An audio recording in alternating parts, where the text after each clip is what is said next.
जंगल में हर तरफ सर्दी की लहर दौड़ पड़ी थी। सभी पक्षी अपने अपने घरों में आग जलाए बैठे हुए थे। शदीद सर्दी की वजह से बहुत से पक्षी बीमार हो रहे थे। हाय हाय, कालू जी, मुझे लगता है मैं नहीं बचूंगी, मैं तो गई। इतनी जल्दी कहाँ जाने वाली हो तुम? इतनी अच्छी किस्मत नहीं है मेरी। क्या कहा? मुझे पहले ही पता था अगर मैं मर गई तो आप दूसरी शादी कर लेंगे। हाय मेरी फूटी किस्मत। कालू जी, याद रखना, अगर शादी कर भी ली ना तो मैं मरकर भी आपका पीछा नहीं छोड़ूंगी। भूत बनकर डराया करूंगी मैं आपको। अच्छा अच्छा, बस कर दो, अभी ऐसा कुछ नहीं हुआ है। जा रहा हूँ मैं दवा लेने। आई बड़ी भूत बनकर डराने वाली। कालू कौवा बुलबुल डॉक्टर से दवा लेने के लिए चला जाता है। हाय हाय, लोगों के पति इतने अच्छे होते हैं, इतना ख्याल करते हैं अपनी पत्नियों का, और एक मेरा है। हाय मेरा सर। गौरी कवि हर वक्त बोलती रहती। बुलबुल डॉक्टर, मेरी पत्नी को ठंड लगी है, दवा बना दें। क्या गौरी को ठंड भी लग सकती है? सारा दिन जंगल में तो ऐसे घूम रही होती है जैसे गर्मियों के दिन चल रहे हो। कभी यहाँ बैठकर बातें तो कभी वहाँ बैठकर। ये लो, ये दवा सुबह शाम देना और घर से बाहर मत जाने देना, ठीक हो जाएगी। अगर घर में रहेगी तो उसको भी थोड़ा आराम मिलेगा और जंगल वालों के दिमागों को भी। अब आप मेरी पत्नी की इतनी भी इंसल्ट ना करें। हाँ, इतनी भी बुरी नहीं है मेरी गोरी पत्नी जी। ऐसे कहकर कालू कौवा वहाँ से दवा लेकर चला जाता है। रानो चिड़िया भी कुकू को लेकर बुलबुल डॉक्टर के पास आती है। ये कालू भैया इतना क्यों बोल रहे थे? गौरी की दवा लेने आया था। कुकू को तो बुखार लग रहा है। हाँ बुलबुल बहन, कुकू कल से ही निढाल पड़ा था। इसे ठंड लगी है, मैंने इसे दवा दे दी है। इसे घर जाकर गर्म पानी भी पिलाएं और हवा लगने से बचाएं। रानो चिड़िया भी दवा लेकर वहाँ से चली जाती है। रात हो जाती है, ठंड और भी बढ़ जाती है। मम्मा, मुझे ठंड लग रही है। कुकू के ऊपर एक फटा हुआ कंबल था जिससे कुकू खुद को ढांप नहीं पा रहा था। कुकू बेटा, मेरे साथ हो जाओ। रानो चिड़िया कुकू को अपने पंखों में छुपा लेती है, मगर कुकू तो कांपे जा रहा था। कुकू का बुखार और भी बढ़ जाता है। ऐ ऊपर वाले, क्या करूं मैं? कुकू बेटा, आप लेट जाओ, मैं आपके ऊपर घास डाल दे। रानो चिड़िया कुकू पर घास डालती है। मुझे कुछ करना होगा। कुकू बेटा घबराओ मत, मैं अभी आती हूँ। मैं गौरी बहन से आपके लिए कंबल लेकर आती हूँ। रानो चिड़िया अपने घर से निकलती है और गौरी कवि के दरवाजे पर दस्तक देती है। ना जाने इतने खराब मौसम में इस समय कौन आ गया है। कालू जी, जाएं और जाकर देखें कौन है। सुबह से सारे काम मुझसे ही करवा रही हो, अब खुद भी हिल जाओ। आपको पता है मैं बीमार हूँ। तुम्हारी ये जुबान तो बीमार नहीं होती। क्या कहा? कुछ नहीं, मैंने कहा जा रहा हूँ।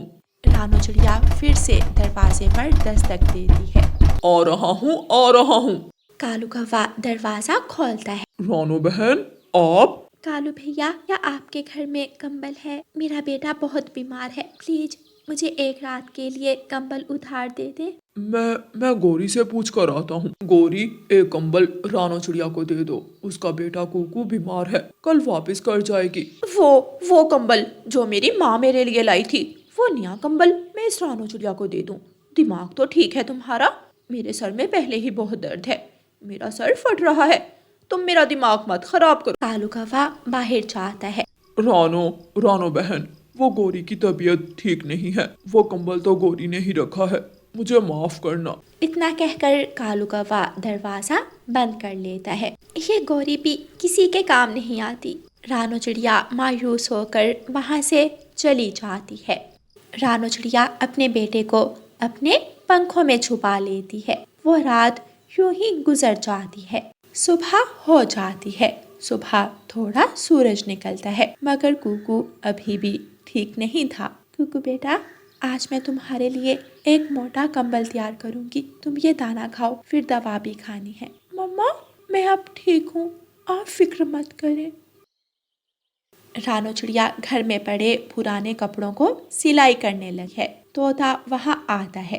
रानो बहन, आप ये क्या बना रही हो? तोते भैया, मैं कंबल बना रही हूँ। ठंड बहुत ज्यादा बढ़ गई है। कुकू सारी रात ठंड से ठठरता रहता है। रानो बहन, मेरे पास थोड़ी कपास पड़ी है, आप वो इसके अंदर डाल ले।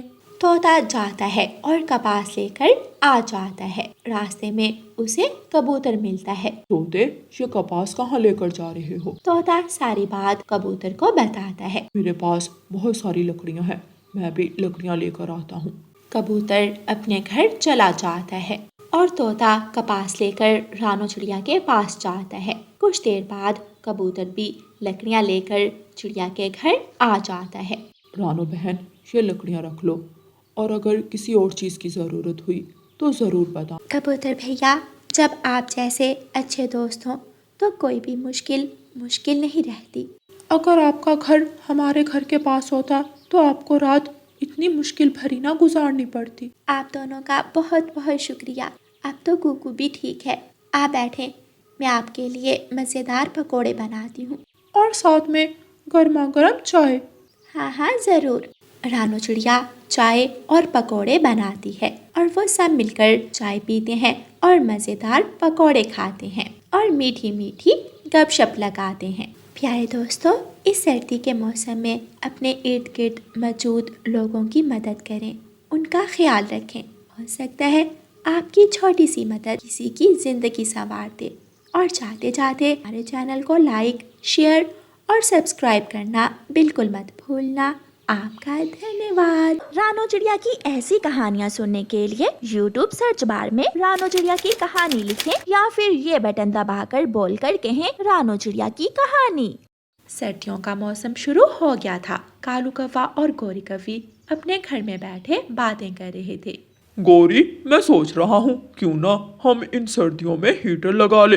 तुम अपने भाई से कहो ना कि वो तुम्हें हीटर खरीद कर दे दे। आहा, हीटर, क्या बात है। अच्छा, अगर मैं हीटर ले भी आऊँ तो जरा महाराज जी आप बताएंगे मुझे कि वो लगाएंगे कहाँ रखेंगे? हम यहाँ रखेंगे, इस खिड़की के पास। जितनी हवा हमारे घर में आती है, ये घर नहीं कोई हवाई झूला लगता है। पहले इस घर को बेहतर करो, इसे ठीक करो, जगह जगह पर सुराख हैं। कालू कौवा आराम से लेट जाता है। हाँ, बस यही कर सकते हो तुम। अब इस टूटे हुए घर को भी क्या मेरे भाई ही आकर ठीक करेंगे? कुछ शर्म कर लो। गोरी कौवी गुस्से में वहाँ से चली जाती है। ठंडी ठंडी हवा चल रही थी। रानो चिड़िया अपने घर की छत पर मिट्टी लगाकर उसे मजबूत बना रही थी। बस थोड़ा सा काम रह गया, थोड़ी मिट्टी और लानी हो। गुड़िया बेटी, बाहर आओ। जी मम्मा। गुड़िया बेटी, मैं मिट्टी लेने जा रही हूँ, दरवाजा अच्छे से बंद कर लेना और बाहर बिल्कुल भी मत निकलना, बहुत ठंडी हवा चल रही है। जी मम्मा, ठीक है, जल्दी आ जाइएगा।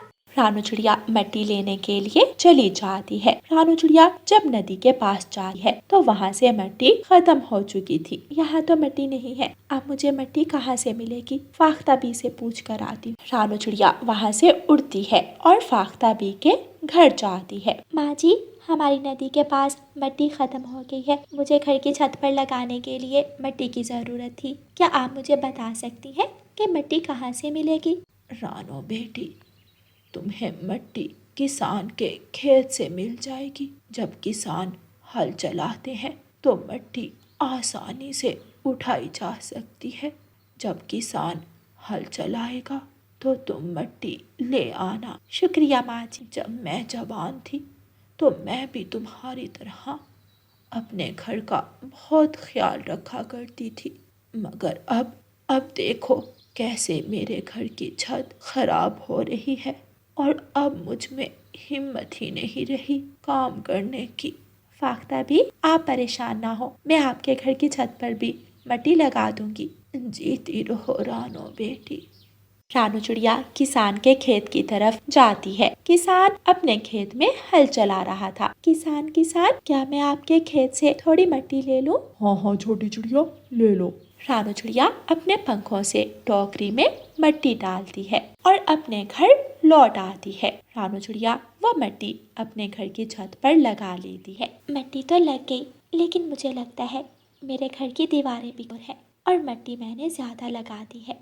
ऐसा सोचते हुए रानो चिड़िया फाख्ता बी के घर जाती है। फाख्ता बी, मैं आई हूँ। रानो चिड़िया फाख्ता भी घर से बाहर आती है। फाख्ता भी, क्या मिट्टी छत पर लगा दूं?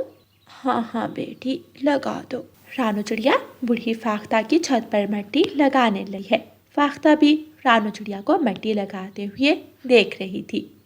रानू बेटी, इतनी ज़्यादा मिट्टी लगाने से तो घर गिर जाएगा। माँ जी, मैंने अपने घर की छत पर तो इससे भी ज़्यादा मिट्टी लगाई है। मैंने पहले कभी मिट्टी नहीं लगाई। मुझे लगा मिट्टी ज़्यादा लगाने से हमारी छत ज़्यादा मजबूत हो जाएगी, मगर इसकी कमज़ोर दीवारों के बारे में मैंने ख्याल ही नहीं किया। रानो बेटी, तुमने मेरी मदद की, बदले में मैं भी तुम्हें कुछ देना चाहती हूँ, जो मैंने बहुत अरसे से संभाल कर रखा हुआ था। मगर माँ जी, मुझे कुछ नहीं चाहिए। अगर तुम ये रख लोगी तो मुझे अच्छा लगेगा। ना जाने कब सांसें रुक जाए, ये ना हो ये गलत हाथों में लग जाए। मगर ऐसा क्या है? ये लो बेटी, ये एक बीज है और ये बीज हर 1 साल बाद आपकी एक विश पूरी किया करेगा। आप जो भी मांगो आपको मिलेगा। 1 साल पूरा होने ही वाला है, फिर आप जो चाहो इस बीज से मांग लेना।